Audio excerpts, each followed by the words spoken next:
정확하고 도움이 되는 정보 트렌드 라디오입니다. 오늘은 2012년 하반기 기초연금 선정 기준을 알아봤는데요. 통장에 현금이 얼마나 있어야 하는지, 재산은 얼마나 있어야 하는지, 월급이나 소득은 얼마까지 기초연금을 받을 수가 있는지 등 기초연금의 일반 재산, 부동산 재산 기준, 현금이나 금융재산 기준, 그리고 월소득 기준 등을 알아봤습니다. 또한 이 기초연금을 감액 없이 전액으로 받으려면 기준재산, 현금, 소득 등은 어느 정도 기준까지 있어야 하는지도 말씀드릴 텐데요. 바로 보러 가시죠. 2022년 하반기 기준 기초연금 선정 기준은 단독가구 180만원, 부부가구 288만원입니다.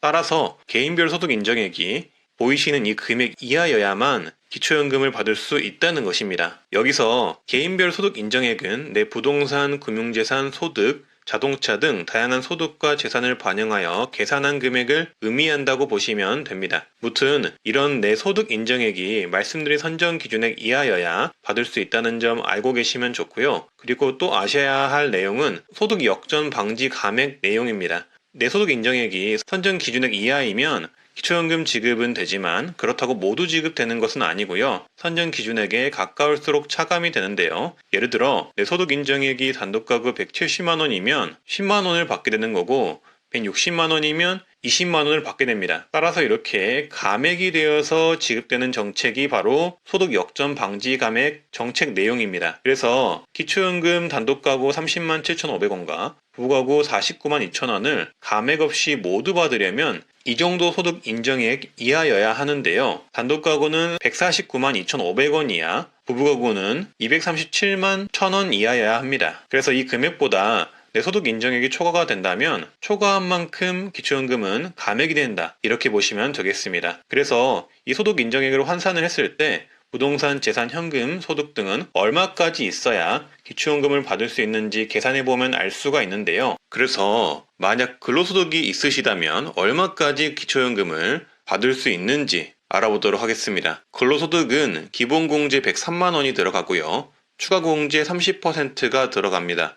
따라서 기초연금 선정 기준액 180만원 기준으로 기초연금 수급 가능 근로소득은 단독가구 360만원 이하, 부부가구 514만원 이하이셔야 기초연금 수급이 가능하고요. 감액 없이 모두 100%를 받으려면 단독가구 300만원 이하, 부부가구 441만원 이하여야 합니다. 주의하셔야 할 점은 부동산이나 금융 등 재산 부분을 제외한 소득만 있었을 때의 기준이라는 점 참고를 해주시고요. 여기서 근로소득에는 일용소득과 공공일자리 소득은 제외가 되는데요. 일용 근로소득은 3개월 미만 근로를 하셨거나 건설공사 종사자, 하역, 항만 작업 종사자는 제외가 되고 공공일자리 소득인 노인일자리 사업, 장애인 일자리 사업, 자활근로 그리고 공공근로 등은 제외가 됩니다. 따라서 이런 근로소득에 포함이 되는 분들은 매일매일 출근을 하시면서 월급을 받으시는 상시 근로자분들만 포함이 되고요. 이 상시 근로자의 경우는 3개월 이상 지속적으로 계속적으로 고용이 되셔서 월급을 매월 받는 분들을 말을 합니다. 따라서 이 부분 주의해 주시면 됩니다. 그러면 부동산의 경우, 즉 집값의 경우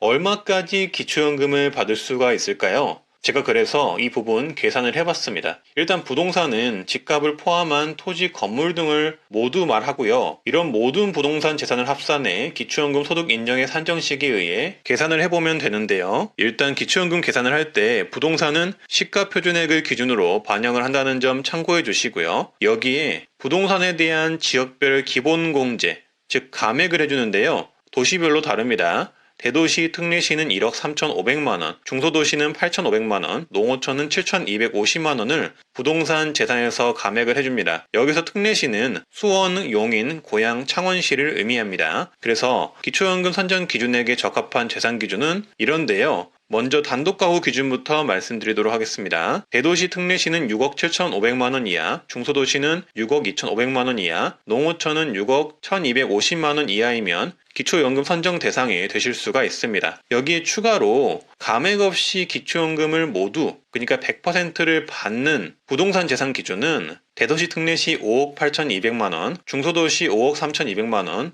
농어촌은 5억 2천만원입니다. 다음은 부부가구 기준인데요. 기초연금 선정 기준 금액은 대도시 특례시는 9억 9,900만원 이하, 중소도시는 9억 4,900만원 이하, 농어촌은 9억 3,600만원 이하여야 하고요. 기초연금을 감액 없이 모두 받는 기준은 대도시 특례시 8억 4,600만원, 중소도시 7억 9,600만원, 농어촌 7억 8,300만원 이하이면 기초연금을 감액 없이 모두 받을 수가 있습니다. 여기서 주의하셔야 할 점은 지금 말씀드리는 예시는 소득 금융재산을 제외하고 오로지 부동산만 있었을 때 기준으로 말씀을 드리는 것이고요. 부동산, 즉 집값의 경우도 현재 실거래가가 아닌 시가표준액이라는 것도 같이 참고하시면 되겠습니다. 또한 시가표준액은 실제 거래가보다 훨씬 더 낮게 산정이 된다는 점도 참고해 주시고요. 그리고 내 집의 시가표준액을 확인하는 방법은 부동산 공시가격 알림이 사이트에서 쉽게 아실 수가 있습니다. 제가 말씀드렸다시피 알기 쉽게 집값이라고 예를 들었지만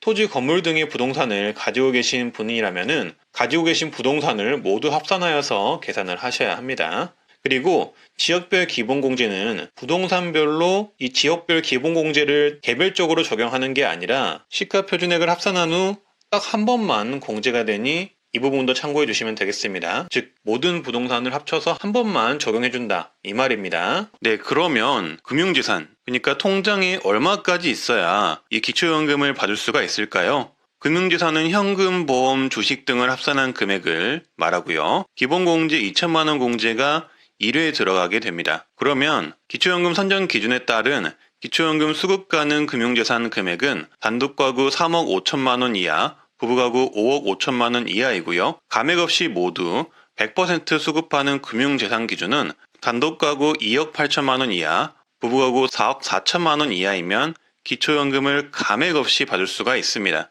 여기서 주의하실 점은 부동산 소득이 없이 오로지 금융재산만 있을 때의 기준이라는 점 참고를 해주시고요.